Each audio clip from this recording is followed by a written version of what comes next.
Shalom to everyone, praise the lord to everyone. सभी को जय मसीह की। मैं पिता परमेश्वर का धन्यवाद करता हूँ, प्रभु यीशु मसीह का धन्यवाद करता हूँ कि एक बार फिर से मुझे यह अवसर प्रदान किया, एक बार फिर से मुझे यह मौका दिया ताकि मैं फिर से आज़ादी टीम के माध्यम के द्वारा और इस टेक्नोलॉजी के माध्यम के द्वारा मैं सभी लोग तक परमेश्वर की संदेश को मैं पहुंचा सकूं। तो मैं सबसे प्रथम परमेश्वर प्रभु यीशु मसीह का धन्यवाद करता हूं फिर से ये मौका दिलाने के लिए। क्या आप मेरी आवाज़ को सुन पा रहे हैं? यदि आप मेरी आवाज़ को सुन पा रहे हैं तो प्लीज़ कमेंट में मेंशन कीजिएगा कि क्लियर है। क्या मेरी आवाज़ क्लियर आ रही है? आप कमेंट में लिख सकते हैं यदि मेरी आवाज़ क्लियर आ रही है तो आप बताइए मुझे, ताकि मैं आगे बढ़ सकूं इस समय। और जैसे आप सभी यहाँ पर कुछ लोग ऑलरेडी आ चुके हैं ऑनलाइन पर, और मैं चाहूँगा कि आप सभी लोग इस वक्त शेयर कीजिए अधिक से अधिक लोगों तक। यदि आप के फ्रेंड सर्कल में हैं, यदि आप फेसबुक ग्रुप है आपके, तो आप उन तक इस संदेश को पहुँचाइए और इसका टैग कीजिएगा, क्योंकि आज कुछ हम बातों को सीखने जाने वाले हैं। आज हम शिक्षण लेंगे, टीचिंग को हम सीखेंगे। धन्यवाद करते हैं परमेश्वर।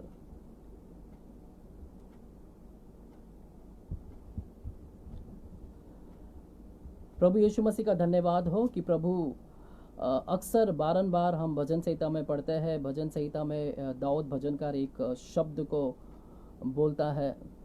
क्या मेरी आवाज़ नहीं आ रही है? क्या आप मुझे कमेंट के माध्यम से बोल सकते हैं? क्योंकि एक भाई ने मेंशन किया है कि आवाज़ नहीं आ रही है। क्या मेरी आवाज़ पहुंच रही है आप तक? क्लियर है? ओके।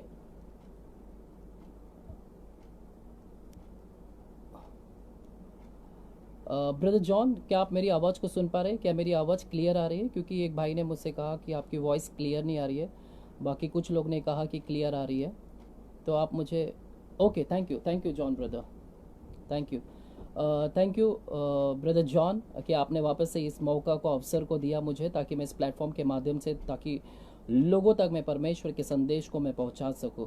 मेरा नाम अजय विश्वकर्मा है, पास्टर अजय विश्वकर्मा। मैं मुंबई का रहवासी हूं और मैं आज प्रभु के ब्लड के विषय में मैं सिखाने के लिए आया हूं, उसके लहू के विषय में मैं सिखाने के लिए आया हूं। लेकिन इसे शुरुआत करने से पहले मैं परमेश्वर की प्रार्थना करना चाहूँगा। प्रभु, मैं धन्यवाद करता हूँ इस समय के लिए, इस अवसर के लिए। प्रभु जी, आपने मुझे यह प्रदान किया परमेश्वर, ताकि मैं तेरे संदेश को लेकर आऊँ। परमेश्वर, तेरा वचन आत्मा और तेरा वचन जीवन है, बाइबल कहती है। प्रभु जी, आज जैसे तेरे वचन, तेरी आत्मा जाती है परमेश्वर, लोगों को जीवन दान प्रदान करे। प्रभु, मैं धन्यवाद करता हूँ इस समय के लिए, इस अवसर के लिए। परमेश्वर, जितने लोग देख रहे हैं सभी लोगों को आप स्पर्श कीजिए, सभी लोगों को आप छूइए परमेश्वर। सभी लोगों को परमेश्वर आप दिलासा, सांत्वना दीजिए, सभी लोगों को आप शांति दीजिएगा। मैं धन्यवाद करता हूँ। इस प्रार्थना की शुरुआत मैं प्रभु यीशु मसीह के नाम से करता हूँ। सारी प्रार्थना मैं प्रभु यीशु मसीह के नाम में पिता परमेश्वर से करता हूँ। आमेन, आमेन। बाइबल कहती है कि भजन संहिता 107 अध्याय में पहला वचन में कि बाइबल कहती है, यहोवा का धन्यवाद करो क्योंकि वह भला है और उसकी करुणा सदा की है। सच में परमेश्वर का धन्यवाद निरंतर करना है। दाऊद भजनकार हमेशा निरंतर भजन संहिता में कहता है कि उसकी धन्यवाद करो। जो यहोवा की धन्यवाद करता है वो उसकी महिमा करता है। भजन गाते हुए, कीर्तन करते हुए इसके धन्यवाद करें। उसकी करुणा, उसकी भला, उसकी करुणा सदा के लिए है। सच में उसकी करुणा सदा के लिए है। उसकी करुणा को कोई माप नहीं सकता। यदि भजन संहिता 108 अध्याय में यदि हम देखते हैं, वहां पर इस प्रकार से लिखा गया 108 अध्याय 4 वचन में कि तेरी करुणा आकाश से भी ऊंचा है। परमेश्वर, तेरी करुणा आकाश से भी ऊंचा है और तेरी सच्चाई आकाश मंडल तक है। दाऊद भजनकार कहता है कि तेरी करुणा आकाश तक है परमेश्वर, यानी इस पृथ्वी से कई गुना अधिक उस आकाश तक है। हम उसको पहुंच नहीं सकते, उतनी तेरी करुणा है। तेरी सच्चाई आकाश मंडल तक है। और ऐसे भी कहता है कि तेरा प्रेम अनंत काल तक है, सनातन है। अर्थात उसके करुणा का कोई माप नहीं है, उसके सच्चाई का कोई माप नहीं है, उसके प्रेम का कोई माप नहीं है। उसका प्रेम बहुतायत का है, अनंतकालीन है। वो युगानुयुग हमसे प्रेम करने वाला परमेश्वर है, बाइबल कहती है। धन्यवाद हो परमेश्वर के, ऐसे परमेश्वर ने हमसे प्रेम किया है और अपने प्रेम को हम तक प्रकट किया है। उसके प्रेम को हम कदापि भी माप नहीं सकते, उसके प्रेम का कोई नाप नहीं कर सकते हैं, क्योंकि इसका प्रेम अनंतकालीन तक है, सनातन तक है, आकाश से भी ऊंचा है, आकाश मंडल तक है। धन्यवाद परमेश्वर कि आपने हमसे प्रेम किया है। आज के संदेश को मैं ज़्यादा शिक्षण में लेकर जाना चाहूँगा, क्योंकि मुझे शिक्षण देना बहुत ही पसंद आता है। शिक्षण शुरुआत करने से पहले मैं अपनी कुछ घटनाओं को बताना चाहूँगा। आज से करीबन 10 साल पहले मैं एक रविवार की सभा में, अपने कलीसिया में प्रार्थना सभा में गया था। और वहाँ पर मैंने प्रार्थना सभा, कलीसिया में जाने पर हम प्रार्थना कर रहे थे और सभी लोग वहाँ पर गीत गा रहे थे, आराधना कर रहे थे, मग्न थे, सभी लोग आनंद मना रहे थे। और उस वक्त मैं भी उस कलीसिया में उपस्थित था। संडे की सभा थी, हम सब मिलकर आराधना कर रहे थे।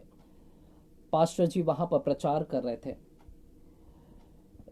लेकिन घटना इस प्रकार से है कि जिस समय मैं वहाँ पर आराधना में उपस्थित था, लेकिन अचानक मुझे कुछ काम आए और मैं उस काम की वजह से मुझे जाना पड़ा। करीबन 5 या 10 मिनट के लिए मुझे बाहर जाना था और मैं उस कलीसिया में से बाहर निकला।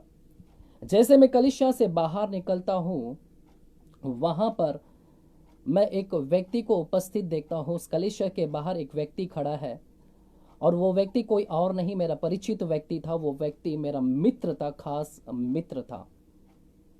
और जब मैंने मित्र को देखा वहाँ पर और मैं उसके पास गया, उसके निकट गया और मैंने उससे बातें कहा और मैंने उससे पूछा कि क्यों आप कलीसिया के बाहर खड़े हैं, क्यों ना आप अंदर आ जाए और हमारे साथ मिलकर आराधना और स्तुति करें।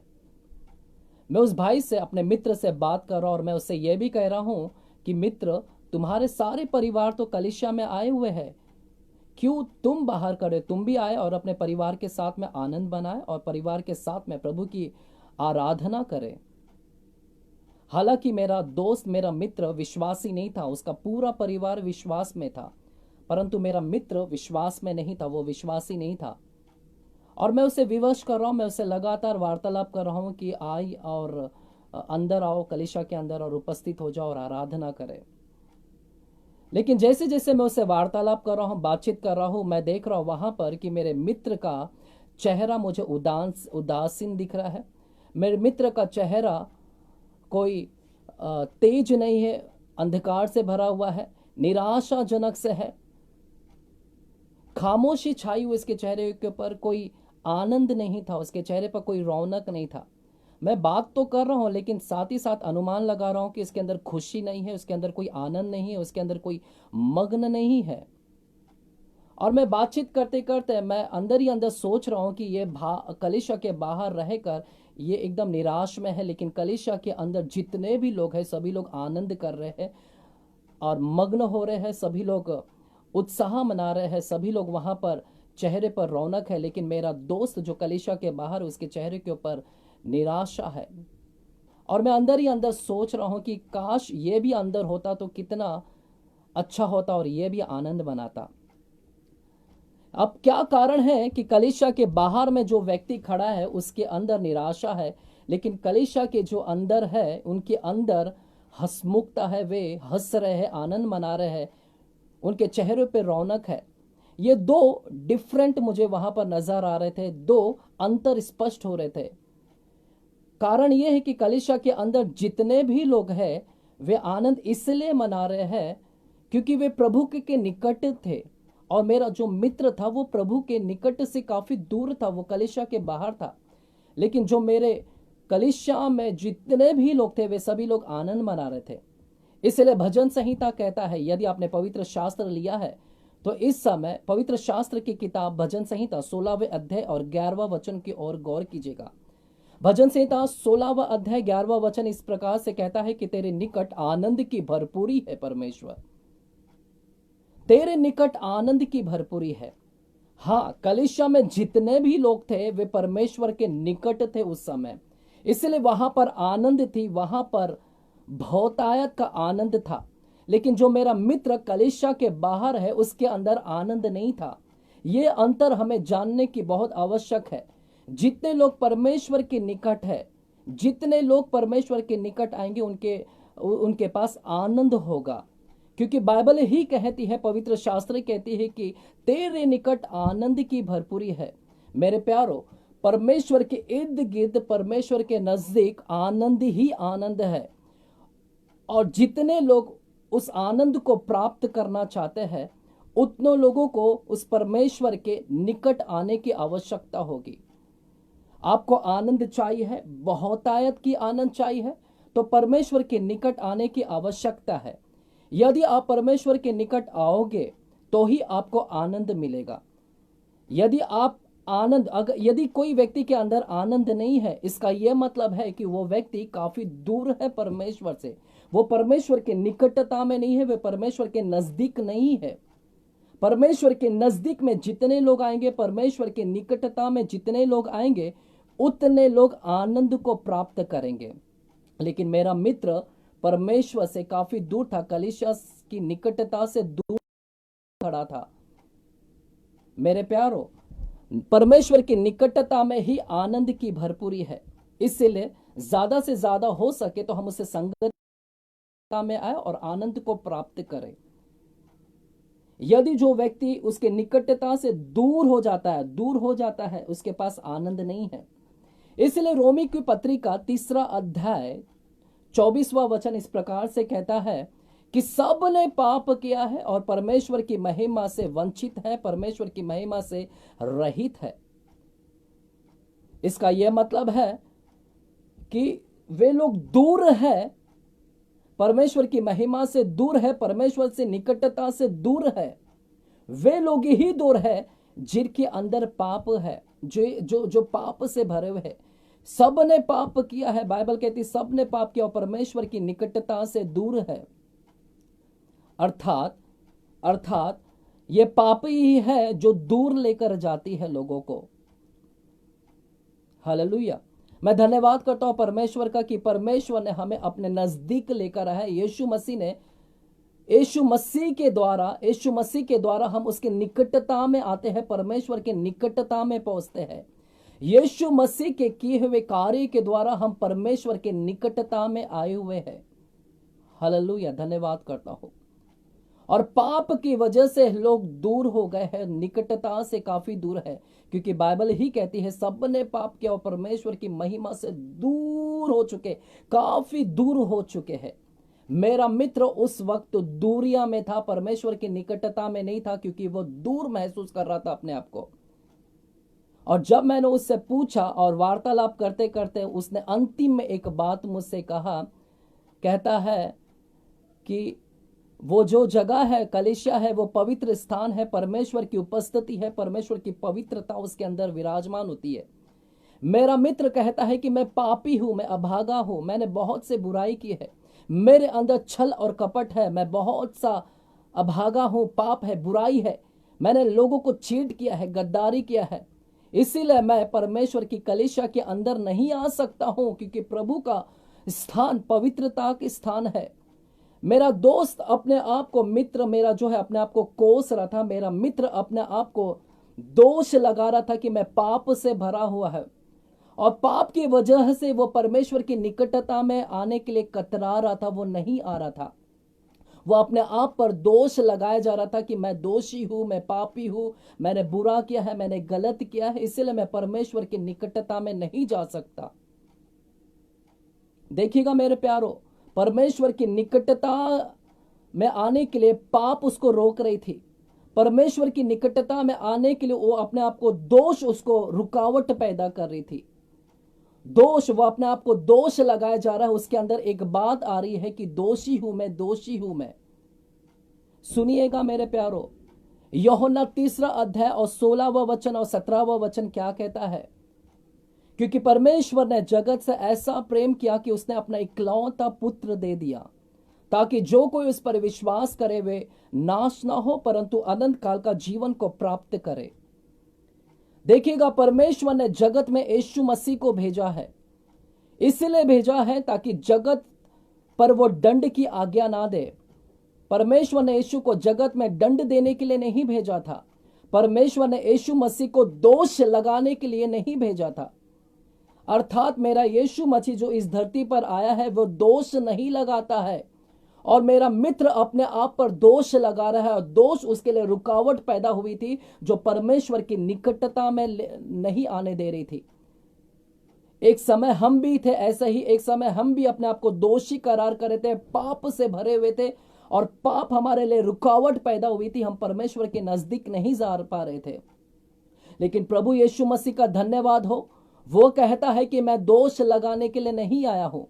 अर्थात इसका यह मतलब है कि यदि परमेश्वर दोष नहीं लगाता है, यीशु मसीह दोष नहीं लगाता है, तो दोष लगाने वाला कौन है? तो इसका मतलब है दोष लगाने वाला प्रभु यीशु मसीह नहीं है, तो दोष लगाने वाला शैतान है। ही इज अ डेविल, वो शैतान है जो दोष लगाता है। मेरा दोस्त मित्र, मेरा मित्र जो कलीसिया के बाहर था, वो अपने आप को दोष लगा रहा है, इसी वजह से वो परमेश्वर की निकटता में नहीं था। काश वो प्रभु यीशु मसीह को जान पाता, काश वो प्रभु यीशु मसीह की सच्चाई को जान पाता, तो वो भी प्रभु के निकटता में आ जाता। लेकिन वो तो अपने आप को कोस लगा रहा है। जब तक वो अपने आप को कोसेगा, जब तक उस झूठ में रहेगा, तब तक वो परमेश्वर की निकटता में नहीं आ सकता। जब तक वो झूठ के बंधन में रहेगा कि मैं दोषी हूं, पापी हूं, तब तक वो परमेश्वर के निकट में नहीं पहुंच सकता। मेरे प्यारो, धन्यवाद हो परमेश्वर की प्रभु ने हमें सच्चाई को प्रकट किया और परमेश्वर के निकटता में लेकर आया। प्रभु यीशु मसीह के द्वारा हम उस सच्चाई को प्राप्त किए हैं। प्रभु यीशु मसीह के द्वारा उस सच्चाई को प्राप्त कर कर हम यीशु मसीह के द्वारा परमेश्वर के निकट में पहुंच सके हैं। मेरा मित्र के पास में ये सच्चाई नहीं था। मेरे मित्र के पास में ये सच्चाई का वचन नहीं था, इसीलिए तो वह अपने आप को दोषी करार कर रहा था और प्रभु के निकट में नहीं आ रहा था। मेरे प्यारो, आज मैं शिक्षण देना चाहता हूं, कोई प्रचार नहीं, ये शिक्षण होगा। यदि आप पवित्र शास्त्र लिए हैं तो साथ ही साथ नोट्स लीजिएगा, क्योंकि इस 1 घंटे के दरमियान में काफी वचन को मैं बांटना चाहता हूं। सुनिएगा मेरे प्यारो, 2 कुरिन्थियों की किताब को यदि आपने खोला, वचन पवित्र शास्त्र लिया है, तो 2 कुरिन्थियों की किताब हम 3 अध्याय को खोले कि क्या कहता है। 2 कुरिन्थियों की किताब 3 अध्याय वचन 6, 7, 8 और 9 वचन देखिएगा। 6 इस प्रकार से कहता है, जिसने हमें नई वाचा के सेवक होने की योग्य भी किया। जिसने हमें नई वाचा के सेवक, आज हम नई वाचा के सेवक हैं, पुरानी वाचा के सेवक नहीं है कोई भी, हम नई वाचा के सेवक हैं। यहां पर जितने ही पास्टर देख रहे हैं, जितने लीडर्स देख रहे हैं, सुनिएगा, बाइबल कहती है तुम पुराने वाचा के सेवक नहीं रह गए, अब हम नई वाचा के सेवक हैं, नई वाचा को प्रचार करने वाले के सेवक हैं हम। बाइबल कहती है हम नई वाचा के सेवक होने की योग्य भी किया गया, शब्द के सेवक नहीं है हम। शब्द यानी अर्थात पुराना करार के सेवक नहीं रह गए हम, क्योंकि शब्द तो मारता है परंतु आत्मा जिलाता है। वहां पर 2 अंतर को हम देख रहे हैं कि शब्द मारता है और आत्मा जिलाता है। हालेलुया।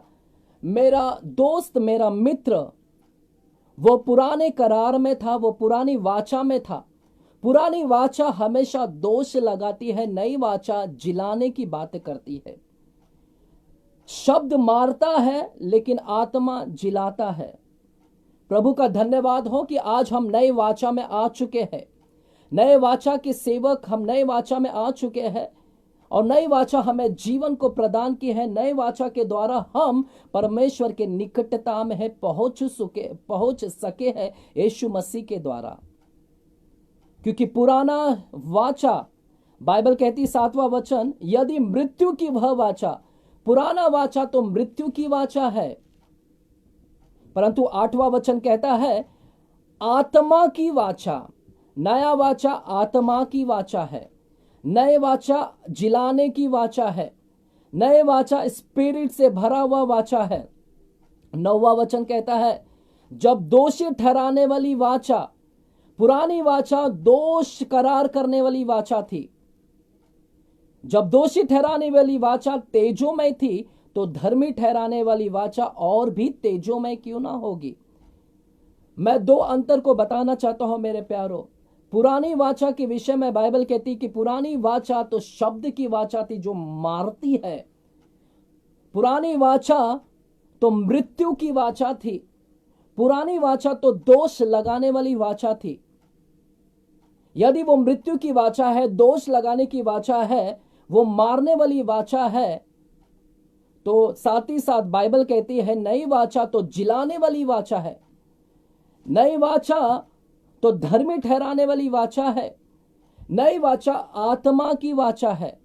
मेरे प्यारों में धन्यवाद करता हूं कि नया वाचा दोष लगाने वाली वाचा नहीं है, नया वाचा यीशु मसीह की वाचा है।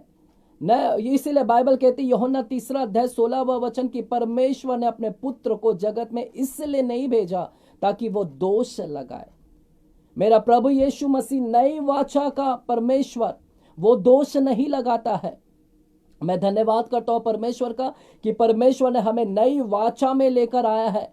इसलिए हम अपने आप को दोषी नहीं करार करते हैं, इसलिए हम अपने आप को उस मृत्यु की वाचा में नहीं पाते हैं, इसलिए हम अपने आप को उस मारने वाली वाचा में, दोष लगाने वाली वाचा में नहीं पाते हैं। हम सभी के सब तमाम विश्वासी, हर एक जितने लोग हैं यीशु मसीह को ग्रहण किए हैं, हर एक लोग आत्मा की वाचा में प्रवेश कर चुके हैं। हर एक लोग धर्मी ठहराने वाली वाचा में प्रवेश कर चुके हैं। हम दोष वाली वाचा में अब नहीं रह चुके हैं। प्रभु यीशु मसीह के द्वारा हम धर्मी ठहराने वाली वाचा में पहुंच चुके हैं, हम जिलाने वाली वाचा में पहुंच चुके हैं। काश मेरा मित्र इस वाचा में प्रवेश कर सकता, काश मेरा मित्र को यह सच्चाई मिल जाती और यीशु मसीह मिल जाता, क्योंकि यीशु मसीह दोष नहीं लगाते हैं। दोष लगाने वाला तो कोई और था, क्योंकि दोष उसको दबा रही थी, मेरे मित्र को दोष दबा रही थी। इसी वजह से वो परमेश्वर के निकट में नहीं आ पा रहा था, वो अपने आप को पापी करार कर रहा था, इसीलिए वो परमेश्वर के निकट नहीं पहुंच पा रहा था। अर्थात वो अभी भी पुरानी वाचा में ही था। लेकिन बेहतर होता यदि वो यीशु मसीह को प्राप्त कर लेता, बेहतर होता कि वो नई वाचा में आ जाता, क्योंकि नई वाचा दोष लगाने वाली वाचा नहीं है, नई वाचा तो जिलाने वाली वाचा है। और मेरी मनोकामना थी कि मेरा मित्र नई वाचा में आ जाए और वो दोष लगाने वाली वाचा से मुक्त हो जाए। और जैसे ही वो नए वाचा में आ जाएगा तो उसके चेहरे पर भी रौनक आ जाएगी, आनंद आ जाएगी। और ये नई वाचा में कैसे आ सकते हैं मेरे प्यारों, सुनिएगा। ये नए वाचा में आने के लिए परमेश्वर के पास, यीशु मसीह के पास आना होगा।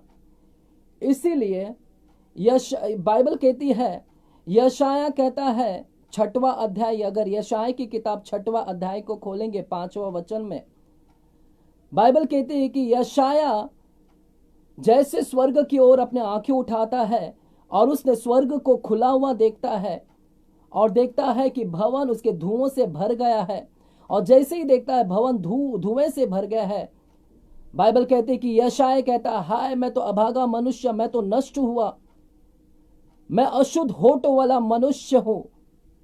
और उसके अंदर कन्विक्शन आता है। नया वाचा कन्विक्शन को लेकर आता है, नया वचन दोष को नहीं लेकर आता है। नया वाचा हमारे अंदर पाप का अंगीकार करवाता है कि हमने बहुत से पाप और घृणा किया है, वो दोष नहीं लगाती है। इसीलिए मेरे प्यारों, हमें नए वाचा में आने की बहुत आवश्यकता है। नए वाचा हमें अंगीकार करवाती, हमें पाप से आजाद करवाती है। नए वाचा हमें दोष लगाने से मुक्त करती है। नए वाचा हमें धर्मी बनाती है, और वो नए वाचा में आना बहुत ही आवश्यक है। मेरे मित्र को नए वाचा में आवश्यक था आना, और उसको उस दोष से निकलना था बाहर। इसीलिए रोमियो की पत्रिका, यदि आपने पवित्र शास्त्र लिया है तो रोमियो की पत्रिका 7वां अध्याय को खोलिएगा। 7वां अध्याय में और 24वां वचन में देखिएगा बाइबल क्या कहती है। रोमियो की किताब 7वां अध्याय और 24वां वचन की ओर गौर कीजिएगा। वहां पर पौलुस कहता है कि मैं जो करना चाहता हूं वो नहीं कर पाता, और जो नहीं करना चाहता हूं वो करता हूं।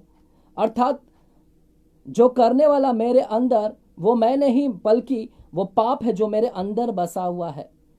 मुझे इस मृत्यु के देह से कौन बचा सकता है? मुझे इस दोष लगाने वाली से मुझे कौन बचा सकता है? इस पाप से कौन बचा सकता है? इस पाप की जो मृत्यु का जो देह है, जो पाप का देह है, इस देह से मुझे कौन बचा सकता है? इसलिए पौलुस वहां पर 7वां अध्याय 24वां वचन में कहता है, मैं एक ऐसा अभागा मनुष्य हूं क्योंकि मैं पाप से भरा हुआ हूं। मुझे इस मृत्यु के देह से कौन छुड़ाएगा? 24वां वचन कहता है। फिर 25वां वचन कहता है, हमारे प्रभु यीशु मसीह के द्वारा इस मृत्यु के देह से सिर्फ और सिर्फ, इस दोष से सिर्फ और सिर्फ यीशु मसीह ही के द्वारा ही हम बचाए जा सकते हैं। 25वां वचन कहता है, हमारे प्रभु यीशु मसीह के द्वारा, यीशु मसीह के द्वारा ही हम इस मृत्यु के देह से बचाए जा सकते हैं। यीशु मसीह के द्वारा हम इस पुरानी वाचा से बचाए जा सकते हैं। यीशु मसीह के द्वारा ही हम इस मृत्यु की वाचा से निकल सकते हैं। यीशु मसीह के द्वारा ही हम इस दोष लगाने वाली वाचा से बाहर निकल सकते हैं। सिर्फ और सिर्फ यीशु मसीह हमें उस वाचा से बाहर निकालकर नई वाचा में, जो धर्मी वाचा है, जो अनुग्रह से भरा हुआ वाचा है, जो जीवन दिलाने वाली वाचा है, जो आत्मा दिलाने वाली वाचा है, उस वाचा में हमें लेकर सिर्फ और सिर्फ यीशु मसीह ही जा सकता है। अन्यथा कोई भी हमें उस नई वाचा में लेकर नहीं जा सकता है। धन्यवाद करते हैं परमेश्वर का कि प्रभु ने हमें उस नई वाचा में, यीशु मसीह के द्वारा हम उस नई वाचा में आ चुके हैं। Hallelujah, hallelujah. जितने लोग नए लोग जुड़े हुए हैं, मैं चाहूंगा कि अधिक से अधिक लोगों को आप इसे शेयर कीजिएगा, क्योंकि आज हम शिक्षण लेने जा रहे हैं, हम कोई प्रचार नहीं। पिछले कई दिनों से आप ब्लड के विषय में सीख रहे हैं, लेकिन आज परमेश्वर के कुछ रहस्यमय गुप्त बातों को प्रकट किया जाएगा। यदि हो सके तो अधिक से अधिक लोगों को शेयर कीजिएगा। तो हमें इस मृत्यु के देह से, इस दोष की वाचा से कौन निकाल सकता है? बाइबल कहती कि यीशु मसीह ही निकाल सकता है, अन्यथा कोई भी हमें इस मृत्यु की वाचा से नहीं निकाल सकते हैं। हालेलुया। क्या आज आप अभी भी अपने आप को कोस रहे हो? क्या अभी भी आप अपने आप को पापी करार कर रहे हो, दोष लगा रहे हो? याद रखिएगा, परमेश्वर दोष नहीं लगाता है। दोष लगाने वाला कोई और है, वो प्रभु के निकट आने नहीं दे रहा है आपको। लेकिन आज आपको सच्चाई जानने की आवश्यकता है। जितने नए लोग देख रहे हैं, मैं आज उन्हें सच्चाई को प्रकट करना चाहता हूं कि सच्चाई को जानिएगा। सिर्फ और सिर्फ पाप को, अपने आप को पापी करार करके दबाइए मत, अपने आप को प्रभु के निकट आने से मत रोकिएगा। आपके लिए गुड न्यूज है, प्रभु यीशु मसीह आपको उस निकटता में लेकर जाएगा। वो कैसे लेकर जाता है? हालेलुया। आइए देखेंगे कि कैसे लेकर जाता है। उस नई वाचा में हमें लेकर जाने के लिए प्रभु लूका की पत्रिका में कहते हैं, लूका की पत्रिका 22वां अध्याय को गौर कीजिएगा क्या कहता है। लूका की पत्रिका 22वां अध्याय को गौर कीजिएगा, प्रभु वहां पर क्या कहते हैं। लूका की पत्रिका 22वां अध्याय और 20 वचन की ओर गौर कीजिएगा क्या कहता है। देखिएगा, इसी रीति से उसने भोजन के बाद कटोरा भी ये कहते हुए दिया, यह कटोरा मेरे उस लहू में जो तुम्हारे लिए बहाया जाता है नई वाचा है। परमेश्वर नई वाचा में लेकर जाना चाहता है। क्या आप जाने के लिए तैयार हैं? क्योंकि नया वाचा दोष लगाने वाली नहीं वाचा है, दोष से मुक्त करने वाली वाचा है, पाप से मुक्त करने वाली वाचा है, और यीशु मसीह ही लेकर जाएगा। और यीशु मसीह कहती है, उन्होंने एक कटोरा लिया। बाइबल कहती है कि उस समय वे क्रूस पर चढ़ने जाने वाले थे, और क्रूस पर चढ़ने जाने से पहले वे अपने शिष्यों को लिया, चेलों के साथ में बैठे और रोटी लिया, और रोटी को धन्यवाद करके तोड़ा और कहा कि ये मेरी देह है, मेरे स्मरण के लिए इस प्रकार से करना। और उसी बाद उन्होंने कटोरा लिया और कहते हैं कि ये मेरा लहू है जो तुम्हारे लिए बहाया जाता है, ये मेरी नई वाचा का लहू है।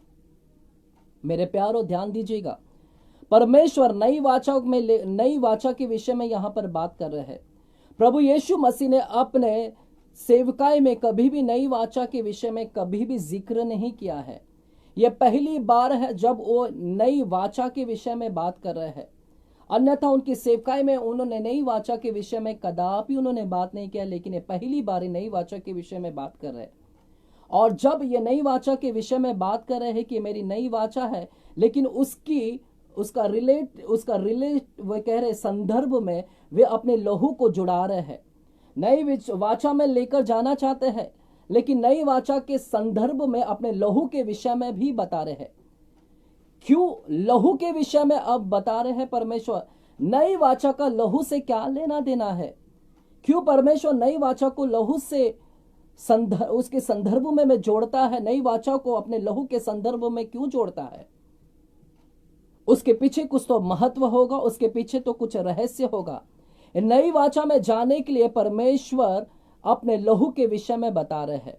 इसका मतलब है कितना इंपॉर्टेंट है नई वाचा में जाने के लिए, लहू के विषय में जानने के लिए, ब्लड के विषय में जानने के लिए बहुत ही आवश्यक है। क्या आज आप लहू के विषय में जानते हो? यीशु मसीह के लहू के विषय में क्या उसके महत्व के विषय में जानते हो? क्या आप उसकी गहराई को जानते हो कि यीशु मसीह का लहू कितना प्रभावशाली है? यीशु मसीह का लहू कितना महत्व है? यदि आप नहीं जानते हैं तो यह दुर्भाग्य की बात है कि अब तक आप इतने साल से विश्वासी होकर यीशु मसीह के लहू को नहीं जान पा रहे।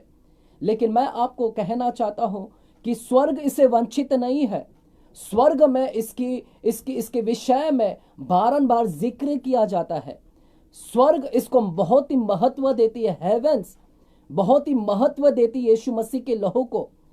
क्यों हम महत्व नहीं देते हैं? क्यों हम यीशु मसीह के लहू को हम इतना महत्व नहीं देते हैं?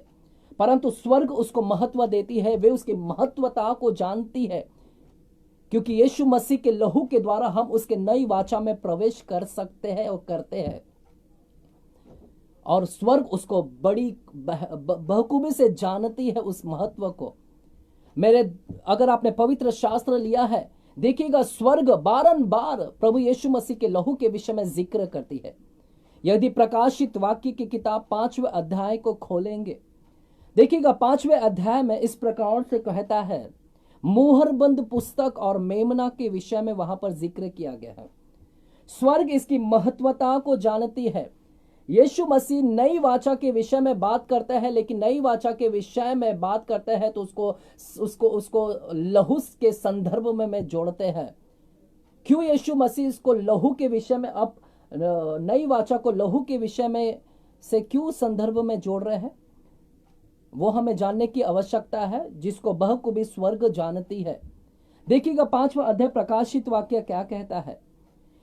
मोहरबंद पुस्तक, वहां पर इस प्रकार से घटना है, उस प्रकार से प्रकाशित वाक्य कहती है, एक पुस्तक परमेश्वर के हाथ में देखा गया और वो पुस्तक को खोलने के लिए और उस मोहरबंद पुस्तक को लेने के लिए और उस मोहरबंद पुस्तक को, देखिएगा दूसरा वचन मैं पढ़ना चाहता हूं आपके लिए। इस पुस्तक के खोलने और इसकी मोहर तोड़ने की योग्य कौन है? इस पुस्तक को कौन खोल सकता है और इसके मोहर को कौन तोड़ सकता है? स्वर्ग में यह जिक्र हो रहा है कि यह पुस्तक को कौन ले सकता है और कौन तोड़ सकता है। 6वां वचन कहता है, तब मैंने उस सिंहासन और चारों प्राणियों और उन प्राचीनों के बीच मानो एक वध किया हुआ मेमना खड़ा हुआ देखा। वध किया हुआ मेमना खड़ा हुआ देखा। स्वर्ग में भी वध किया हुआ मेमना के विषय में, बहते हुए लहू के विषय में, जो लहू को बहाया वो मेमने के विषय में, लहू के विषय में ज्यादा महत्व दिया जा रहा है कि एक वध किया हुआ मेमना जो लहू को बहाया है, वो इस पुस्तक को खोलने और इस मोहर को तोड़ने के योग्य है। स्वर्ग इसकी महत्व को जानती है, उस बहते हुए लहू, उस बहे हुए लहू को महत्व को जानती है, इसलिए स्वर्ग में भी इसके जिक्र किया जा रहा है। इसीलिए तो 5वां अध्याय 9वां वचन में कहते हैं कि तब 9वां वचन, तब वे नया गीत गाने लगे और कहते हैं, इस पुस्तक को लेने और इसके मोहरे खोलने की योग्य है तू, वध किया हुआ मेमना इस पुस्तक को लेने और इसके मोहर को खोलने के तू योग्य है, क्योंकि तूने वध होकर अपने लहू से हर एक कुल, हर एक भाषा, हर एक लोग, हर एक जाति में से परमेश्वर के लिए लोगों को मोल लिया है। प्रेज द लॉर्ड, आमेन। अपने लहू के द्वारा, प्रभु यीशु मसीह के बहते हुए लहू के द्वारा उसने लोगों को परमेश्वर के लिए मोल लिया है, उसने खरीद लिया है। और स्वर्ग इसकी महत्वाकांक्षा को जानती, इसकी महत्व को जानती है कि यीशु का लहू ने उन्हें मोल लिया है। इतना नहीं मेरे प्यारों, मेरे पास समय नहीं है, हम जल्द से जल्द आगे बढ़ेंगे। 7वां वचन भी क्या कहता है? 7वां वचन 13वां वचन में हमें गौर कराना चाहूंगा आपको। 13वां वचन कहता है, इस पर प्राचीनों में से एक ने मुझसे कहा, ये श्वेत वस्त्र पहने हुए कौन है और कहां से आए हैं? मैंने उनसे कहा, हे स्वामी, तू तो जानता है, तू ही जानता है। उसने मुझसे कहा, ये वे हैं जो उस महाक्लेश में से निकल कर आए हैं। उन्होंने अपने अपने वस्त्र मेमने के लहू में धोकर श्वेत किए हुए हैं। मेमने के लहू में धोकर श्वेत किए हुए हैं। मेरे प्यारों, स्वर्ग में लहू, बहते हुए लहू, मेमने के लहू, वध किए हुए लहू के विषय में इतना जिक्र किया जा रहा है, तो क्यों हम उसकी जिक्र को नहीं करते? क्यों हम उसकी महत्व को भूल गए हैं?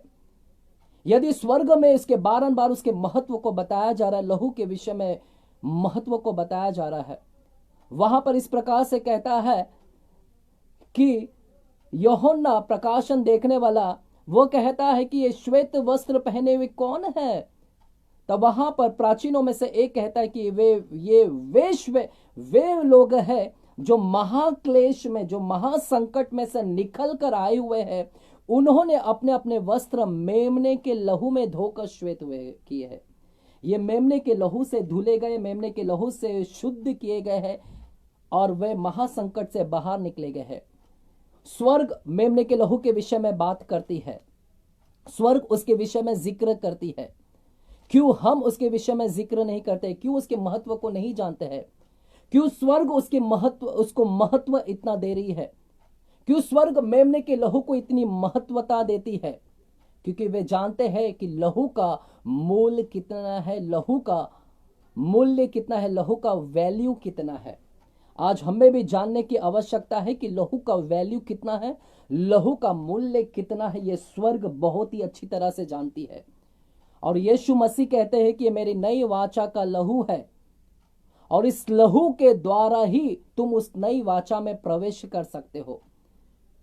इसलिए परमेश्वर उस लहू के नई वाचा के संदर्भ में अपने लहू के विषय में जिक्र कर रहे हैं। जब वो नई वाचा के विषय में बात करते हैं तो अपना लहू के विषय में बात करते हैं, क्योंकि इस लहू को जाने बगैर हम नई वाचा में कदापि प्रवेश नहीं कर सकते हैं। यदि नई वाचा में प्रवेश करना है तो आपको सबसे पहले लहू को विषय में जानने की आवश्यकता होगी। स्वर्ग बखूबी जानती है। आज आपको भी नई वाचा में जानना है तो लहू के विषय में जानने की आवश्यकता है। आइए मैं आपको लहू के विषय में बताता हूं कि लहू के विषय में क्या महत्व है। यदि आपने पवित्र शास्त्र लिया है तो लेवी व्यवस्था की किताब को खोलेंगे, वहां पर बाइबल की किताब को खोलेंगे, लेवी व्यवस्था की किताब खोलिएगा और वहां पर 17वां अध्याय में आइएगा। If I am not wrong,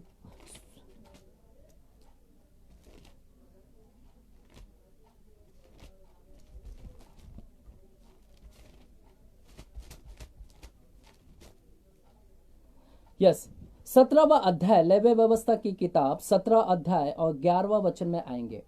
यदि आपको नई वाचा में जाना है तो नई वाचा में जाने से पहले आपको लहू के विषय में जानने की आवश्यकता है। लेवी व्यवस्था की किताब 17 अध्याय 11वां वचन क्या कहती है? 11वां वचन इस प्रकार से कहती है, इजरायली लोगों से परमेश्वर ने कहा था कि यदि तुम मेल बलि यदि होम बलि आप चढ़ाते हैं तो आप जब आते हैं लेकर मेमना या बलि को, पशु को लेकर आते हैं, देखिएगा मैं पढ़ना चाहूंगा 10वां वचन। फिर इजराइल के घराने के लोगों में से या उनके बीच रहने वाले परदेशियों में से कोई मनुष्य क्यों ना हो जो किसी प्रकार का लहू खाए, जब आप पशु को चढ़ाते हैं तो पशु का लहू को मत खाना, चाहे वह इजरायली हो चाहे परदेशी हो, कोई भी उस लहू को मत खाना। यदि इस लहू को खाएंगे, मैं उस लहू खाने वाले के विमुख होकर उसको उसके लोगों के बीच में से नष्ट कर डालूंगा। परमेश्वर कहते हैं कि यदि कोई लहू को खाएगा तो मैं उसको नष्ट कर डालूंगा। पशु के लहू को मत खाना, अन्यथा मैं उसको नष्ट कर डालूंगा। 11वां वचन इस प्रकार से कहता है, क्योंकि शरीर का प्राण लहू में रहता है। शरीर का प्राण लहू में रहता है। क्यों नहीं खाना है लहू? लहू की महत्वता के विषय में मैं बता रहा हूं। प्यारो, आप जाइए मत, आप अधिक से अधिक सीख सकते हो। आज कुछ प्रकाशन हम देना चाहते हैं आपको, और इससे अधिक से अधिक लोगों को शेयर कीजिएगा। बाइबल कहती है, लेवी व्यवस्था की किताब 11वां वचन, क्योंकि शरीर का प्राण लहू में रहता है। प्राण जो है, शरीर का प्राण जो है लहू में है। लहू के अंदर हमारा लाइफ है, प्राण है। इसलिए परमेश्वर कहते हैं लहू को मत खाना, लहू को मत खाना। यदि लहू को खाएगा तो मैं नष्ट कर डालूंगा, मैं मार डालूंगा उन लोगों को, क्योंकि लहू के अंदर ही प्राण होता है। और उसको मैंने तुम लोगों को वेदी पर चढ़ाने के लिए दिया है। क्यों परमेश्वर ने वो लहू को दिया है? क्यों परमेश्वर कहते हैं पशु का लहू मैंने इसलिए दिया गया है ताकि तुम वेदी के ऊपर चढ़ाए, खाना नहीं, बल्कि उसको मैंने वेदी पर चढ़ाने के लिए दिया गया है ताकि तुम्हारे प्राणों के लिए प्रायश्चित किया जाए। परमेश्वर ने इसीलिए उस लहू को दिया था ताकि उस लहू को वेदी पर चढ़ाए और तुम्हारे प्राणों के लिए, जितने लोग पाप किए हैं उनके प्राणों के लिए, पाप के लिए प्रायश्चित किया जाए। तो लहू एक काम करती है, उसके महत्वता के विषय में मैं बता रहा हूं। स्वर्ग इसकी महत्वता को जानती है, स्वर्ग कहती है, स्वर्ग भी जानती है, क्योंकि बाइबल कहती है लहू में प्राण है और लहू को बहाए बगैर प्राणों की प्रायश्चित नहीं हो सकती है। और लहू के अंदर ही प्राण है। और परमेश्वर ने वो लहू इसलिए दिया था ताकि वो वेदी पर जाकर चढ़ाए। वेदी पर क्यों चढ़ाने के लिए? क्योंकि वेदी पे यदि हम चढ़ाते हैं तो वो रिप्रेजेंट करती है, वेदी पर चढ़ाना इसका यह मतलब है, इट सिंबलाइजेस, वो बताती है कि हमें उस वेदी के ऊपर जब हम लहू को चढ़ाते हैं तो उस वेदी के द्वारा हमें नया जीवन प्राप्त होता है। जब आप उस लहू को वेदी के पास में लेकर जाते हैं तो उस वेदी के ओर से हमें जीवन मिलता है। जब उस लहू, क्योंकि लहू के अंदर प्राण है, जब आप उस प्राण को चढ़ाते हैं तो वहां से उस वेदी की ओर से एक जीवन मिलता है। मेरे प्यारों, धन्यवाद करता हूं परमेश्वर का कि परमेश्वर यहां पर मेमने का लहू चढ़ाया गया है। इजरायली मेमने का लहू को चढ़ाते थे वेदी के ऊपर जाकर, और जब कभी वेदी के ऊपर लहू को चढ़ाते थे उनको पाप से उनके पाप के लिए प्रायश्चित किया जाता और उन्हें परमेश्वर उनको बचा कर रखता। अर्थात इसका यह मतलब है इजरायली लोग बचाए जाते वो लहू के द्वारा। वो लहू क्या है? वो मेमने का लहू क्या था? वो मेमने का लहू और कुछ नहीं है, वो मेमने का लहू यीशु मसीह का लहू था। यीशु मसीह का लहू वेदी के ऊपर चढ़ाया जाता, और जब वेदी के ऊपर चढ़ाया जाता तो उस वेदी से हमें जीवन मिलता, जीवन को प्रदान किया जाता, जीवन हमें मिलता। और यीशु मसीह का लहू उस वेदी के ऊपर चढ़ाया जाता और इस वेदी की ओर से हमें जीवन मिलता, हमें धर्मी ठहराया जाते। और ये स्वर्ग बखूबी जानती थी, स्वर्ग इस महत्व को जानती थी। मेरे प्यारों, यीशु मसीह ने लहू को बहाया है। यीशु मसीह वो मेमना बनकर आया और उसने अपने लहू को चढ़ाया हमारे लिए। उसने पूरा लहू को हमारे लिए चढ़ा दिया उस वेदी के ऊपर। क्या आप विश्वास करते हैं उसने पूरे लहू को चढ़ाया? यदि आप नहीं तो मैं आपको बताना चाहता हूं। यीशु मसीह जब गत्समनी बाग में थे, बाइबल कहती है कि उनका लहू वहां पर बहा, उनका लहू टपका वहां पर। गत्समनी के बाग में उनका लहू टपका। जब वे क्रूस चढ़ाने से पहले, बाइबल कहती है उनको कोड़े मारे गए, कोड़ों में मारने के द्वारा उनका लहू को बहाया गया। क्रूस से पहले उनका लहू बहा, क्रूस से पहले गत्समनी बाग में, क्रूस से पहले उनका लहू कोड़ों के द्वारा लहू बहाया गया। इतना ही नहीं, क्रूस पर जब चढ़ाया गया, जब कांटों का मुकुट उनके ऊपर चढ़ाया गया, यानी कांटों का मुकुट भी जब चढ़ाया गया, तब उस क्रूस कांटों के मुकुट के द्वारा भी उसका लहू बहाया गया, हर एक कतरा उसका लहू को बहाया गया। हालेलुया। जब उस क्रूस पर चढ़ाए गए, बाइबल कहती है लोगों ने भाले लेकर आए और उसके पंजर में धोप दिया, और परमेश्वर के यीशु मसीह के पंजर में भाला को डाल दिया गया। और बाइबल कहती है कि जब उस भाले को वहां पर चुबाया गया और यीशु मसीह का लहू निकला और पानी निकला, अर्थात इसका यह मतलब है कि यीशु मसीह का हर एक कतरा, हर एक पूरा लहू बहाया गया, क्रूस से पहले और क्रूस पर चढ़ाए जाने तक, क्रूस के चढ़ाए जाने तक भी उसका लहू बहता रहा, और उसके पूरे शरीर में से लहू निकल गया। जब पंजर को भी, भाला को भी जब उसके पंजर में चुबाया गया तो लहू निकला और पानी, red blood and white blood cells, यानी उसके अंदर एक भी ब्लड नहीं रहा, पूरा कंप्लीट ब्लड उसके शरीर में से निकल गया। और यही लहू के द्वारा परमेश्वर हमें नई वाचा में लेकर जाते हैं। आमेन।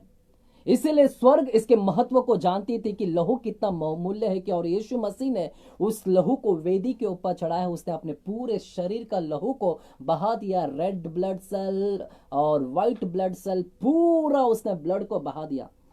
इसीलिए तो लूका की किताब में यदि हम जाए, मैं आपके ध्यान को केंद्रित करूंगा।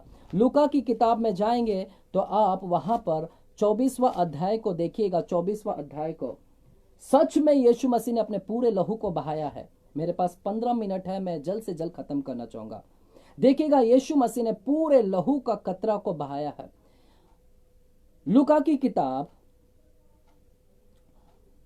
24वां अध्याय और 39 वचन में पढ़िएगा। 39 वचन में इस प्रकार से कहता है, मेरे हाथ और मेरे पांव को देखो, मैं वही हूं। जब उसके शिष्य चेले डर के मारे बैठे हुए थे घर के अंदर, और यीशु मसीह वहां पर आते हैं और यीशु मसीह उनसे कहते हैं कि मेरे हाथ और मेरे पांव को देखो, मैं वही हूं। जी उठने के बाद आ रहे हैं, ये रिजरेक्शन के बाद में यीशु मसीह वहां पर आते और कहते मेरे हाथ और मेरे पांव को देखो, मैं वही हूं। मेरे हाथ को देखो, वही पंजर, मेरे पैर को देखो, वही खिले चुबाए गए, मैं वही हूं। मुझे छू कर देखो, क्योंकि आत्मा के हड्डी मांस नहीं होता, आत्मा की हड्डी नहीं होते, आत्मा के मांस नहीं होते, परंतु मेरे हड्डी है, मेरे मांस है। मुझे छू कर देखो, मैं जी उठा हूं, मैं इस वक्त शरीर में होकर आया हूं, मैं इस वक्त, आप मुझे छू कर देखो। हाँ, बाइबल आगे के अगर वचन को पढ़ेंगे तो वहां पर बाइबल कहती है कि यीशु मसीह ने मछली का टुकड़ा भी खाया वहां पर। यदि वो आत्मा में होता तो वो कदापि नहीं खा पाता। अर्थात इसका यह मतलब है, यीशु मसीह जी उठने के बाद में वो शरीर में होकर आए, वहां पर दिखाई दिए और मछली को भी खाया और कहा कि मेरे हड्डी है, मेरे मांस है। ध्यान दीजिएगा, यीशु मसीह कहते हैं हड्डी हूं, मेरा हड्डी भी है, मेरा मांस भी है, लेकिन एक शब्द वहां पर नहीं कहते हैं। क्या नहीं कहते हैं? ध्यान दीजिएगा, यीशु मसीह कहते हैं कि यीशु मसीह वहां पर इस विषय में जिक्र नहीं कर रहे हैं, लहू के विषय में। उन्होंने हड्डी के विषय में कहा मेरा हड्डी है, उन्होंने कहा मेरा मांस है। मेरे प्यारों, आज हमारे अंदर हड्डी है, हमारे अंदर मांस है और हमारे अंदर लहू भी है, लेकिन यीशु मसीह कहते सिर्फ मेरे पास हड्डी है, मेरे पास मांस है। लहू के विषय में नहीं कहते हैं, क्योंकि लहू, यीशु मसीह ने हर एक पूरा कतरा लहू को बहा डाला हमारे लिए। आमेन। प्रभु का धन्यवाद हो कि यीशु मसीह ने हर एक कतरा, हर एक लहू हमारे और आपके लिए बहा, मेरे और आपके लिए बहा दिया उसने। इसलिए तो वह कहते हैं कि मैं सिर्फ हड्डी और मांस में आया हूं, मेरा लहू तो पूरा उस क्रूस के ऊपर बहा दिया गया। मैंने पूरा लहू को बहा दिया उस वेदी के ऊपर, ताकि उस वेदी के द्वारा आप सबों को जीवन दान प्रदान हो। क्योंकि मैंने पूरा लहू को वहां पर समर्पण किया है वेदी के ऊपर, और तुम्हारे लिए मैंने प्रायश्चित किया है। प्रभु का धन्यवाद हो कि यीशु मसीह ने पूरा लहू हमारे लिए उस वेदी के ऊपर चढ़ा दिया, और उस लहू के द्वारा हम जीवन को प्राप्त किए हैं। उस लहू के द्वारा उन्होंने प्रायश्चित किया हमारे लिए, और उस पाप दंड से हम बचाए गए हैं। इसलिए मेरे प्यारों, स्वर्ग लहू के महत्व को जानती थी। आज आप भी लहू के महत्व को जानिएगा। लहू को कदापि भूलिए मत कि कितना बड़ा बलिदान यीशु ने किया। अपने हर एक शरीर का एक एक अंग का एक एक लहू उन्होंने बहाया है हमारे लिए। लहू कितना वैल्यूएबल है, लहू कितना महत्वपूर्ण है, और स्वर्ग इसको जानती है, हमें भी जानने की आवश्यकता ही है। Hallelujah, hallelujah, hallelujah. धन्यवाद। क्या आप सभी लोग सुन रहे हैं? क्या आप यदि सुन रहे हैं तो क्या मैं आपके कमेंट को देख सकता हूँ? आमीन लिख सकते हैं यहाँ पर। इसलिए मेरे प्यारो, लहू को मत भूलिएगा। लहू एकमात्र एक जरिया है जो हमें नई वाचा में लेकर जाता है। लहू एकमात्र है जो नई वाचा में लेकर जाता है। वो नई वाचा हमारे लिए आत्मा की वाचा बनी। वो लहू एकमात्र है जो नई वाचा में हमें लेकर जाती है, जो जीवन की वाचा है। लहू के द्वारा ही हम उस नई वाचा में जाते हैं जो दोष लगाने वाली वाचा नहीं है। लहू के द्वारा ही हम उस नई वाचा में जाते हैं जो धर्मी ठहराने वाली वाचा है। मेरे प्यारो, लहू के विषय में जानिएगा, लहू को महत्व दीजिएगा इस वक्त। आमेन, हालेलुया। आइए मैं आपके और भी वचन को मैं ध्यान को केंद्रित कराऊंगा इस वक्त। लहू क्या करती है हमारे जीवन में? ये लहू क्या करती है? लहू के विशेषताओं को आपने जान लिया है कि कितना महत्व है। ये लहू और क्या करती है हमारे जीवन में, इसके विषय में मैं आपको और बताना चाहूंगा। यदि आपने अपने पवित्र शास्त्रों को लिया है तो पवित्र शास्त्रों को खोलेंगे इस वक्त। क्या क्या करती है, मैं कुछ 7 बातों को मैं बताना चाहूंगा। आइए, पहला रोमियो की किताब 3 अध्याय। मेरे पास समय कम है, मैं और ज्यादा नहीं जा सकता हूं गहराई में। रोमियो की पत्रिका 3 अध्याय के और गौर कीजिएगा क्या कहता है। 3 अध्याय 23 और 24 वचन में देखिएगा क्या कहता है वहां पर। इसलिए कि सब ने पाप किया है और परमेश्वर की महिमा से रहित है। सब ने पाप किया है, परमेश्वर की महिमा से, उसके निकटता से दूर है। मेरा दोस्त, मेरा मित्र जो कलीसिया के बाहर खड़ा था, वो पाप के कारण वो दूर था, प्रभु के निकट में नहीं था। काश वो यीशु के लहू को जान पाता, काश वो यीशु को जान पाता, काश वो उसकी सच्चाई को जान पाता, काश वो उसकी नई वाचा को जान पाता कि यीशु का लहू उसकी निकटता में लेकर जाती है। यदि वो यीशु के लहू को जान पाता तो वो कदापि बाहर नहीं रहता, वो भी निकट आ जाता। जैसे आज हम सब यीशु को लहू को जानकर हम यीशु के परमेश्वर के निकट में पहुंच चुके हैं। यीशु मसीह का लहू है जो हमें उसकी निकटता में लेकर गया है। 23 और 24 वचन। 24 वचन कहता है, परंतु उसके अनुग्रह के उस छुटकारे के द्वारा जो यीशु मसीह में है, सेंत में धर्मी ठहराए जाते हैं। यीशु मसीह के उस छुटकारे के द्वारा, उसके लहू के द्वारा हम सेंत में धर्मी ठहराए जाते हैं।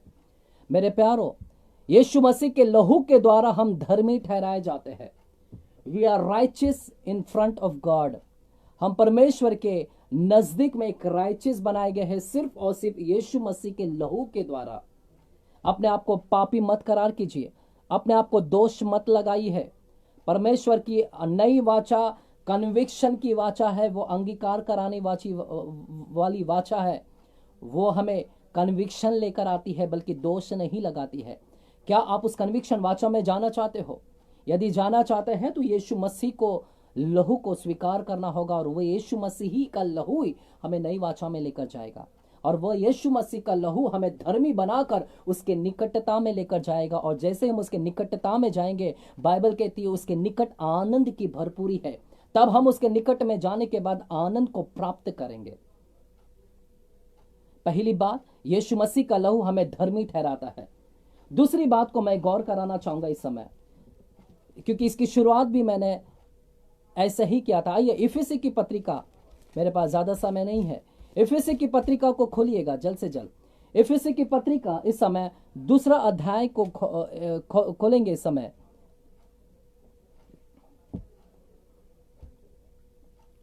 दूसरा अध्याय 13वां वचन को गौर कीजिएगा। पर अब मसीह यीशु में तुम जो पहले दूर थे, यीशु मसीह में जो तुम पहले दूर थे, मसीह ही के लहू के द्वारा निकट हो गए हो। मैं नहीं कहता हूं, परमेश्वर का वचन कहता है कि उसके लहू के द्वारा हम उसके निकट में जाते हैं। उसके लहू के द्वारा हम उसके नए वाचा में प्रवेश करते हैं। उसके लहू के द्वारा ही हम उसके निकटता में आकर आनंद को प्राप्त करते हैं। इसलिए मेरे प्यारो, दूसरी बात है उसका लहू हमें निकटता में लेकर जाता है। तीसरी बात है, पहला यूहन्ना की किताब को खोलिएगा। पहला यूहन्ना, मैं जस्ट प्रेयर करूंगा आपके लिए। पहला यूहन्ना 1 अध्याय 7वां वचन कहता है, 1 अध्याय 7वां वचन क्या कहता है, वहां का लास्ट लाइन, यीशु का लहू हमें सब पापों से शुद्ध करता है। यीशु का लहू ही हमें सब पापों से शुद्ध करता है, क्योंकि यीशु का लहू ही कौन सा सब पाप है, सब पाप, चाहे आप जो जानते हैं वो पाप और जो नहीं जानते हैं वो भी पाप। ऐसे बहुत से पाप है जिसको हम नहीं जानते हैं, सभी पापों को परमेश्वर कहते हैं मैं सब पापों को शुद्ध करता हूं। तीसरा क्या करता है लहू, लहू हमें शुद्धिकरण करता है, लहू हमें परमेश्वर की निकटता में लेकर जाता है, लहू हमें धर्मी ठहराता है। आमेन, हालेलुया। पहला पत्रस 1 अध्याय 18 वचन, पहला पत्रस 1 अध्याय 18 वचन क्या कहता है, क्योंकि तुम जानते हो कि तुम्हारा निकम्मा चाल चलन जो बाप दादाओं से चला आता है, उससे तुम्हारा छुटकारा चांदी सोने अथवा अर्थात नाशवान वस्तुओं के द्वारा नहीं हुआ। आपका छुटकारा सोने चांदी से नहीं हुआ, बल्कि निर्दोष निष्कलंक मेमने अर्थात मसीही के बहुमूल्य लहू के द्वारा हुआ। चौथी बात है, छुटकारा मिलता है यीशु मसीह के लहू के द्वारा। आमेन।